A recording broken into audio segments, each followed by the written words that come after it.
Very good. This is the Eldoa for the L5-S1 segment in the lowest part of the back here. And so when we teach in clinic, I'll have patients go parallel to the wall. And depending on if you know you're going to be able to get your legs straight up, you'll have your butt touching the wall. If you know you're not going to have your legs straight up and you have some flexibility issues, we'll move you a little bit away from the wall. So Dr. Paul here is going to start about 2-3 inches away from the wall.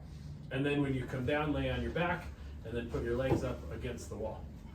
And then in this position, we're trying to make as much space between your heels and your back, your sacrum as possible, and the top of your head and your butt as possible. So in this position, we'll tension the lower half first and then we'll tension the upper half. So press lower back in so that everything's flat against the ground. And then just the cue to lift your tailbone up just 1/4 inch off of the ground. And what it does is it activates core and it just holds that lower back into the ground. And now push both heels into the ceiling as hard as you can. And then both toes will point to the opposite shoulders. And so now hold that tension. Now we're tensioning the lower half of the body. And then the point right below your belly button in the lower back, you want to shove down into the floor as hard as you can.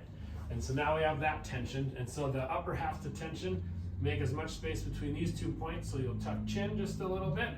And now bring the hands up, externally rotate up there. And now to fully tension from the toes to the fingers, you're going to bring both hands above your head so that your thumbs touch the floor. If you have shoulder mobility, if you don't, then you can lift them just a little bit. But for Dr. Paul, we'll make them work for it. And so now press both hand palms as far to the wall as you can.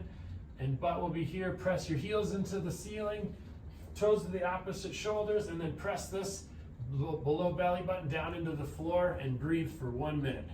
And then as you come out of, there's a lot going on right here, so as you come out of it, slowly let the arms come back and detension the upper half, slowly let the knees bend, shake out legs a little bit, and then you can come off of there. A lot of patients will like to just lay in that position for a while, untensioned, because it feels good, but it's maximal pressing in both planes of motion.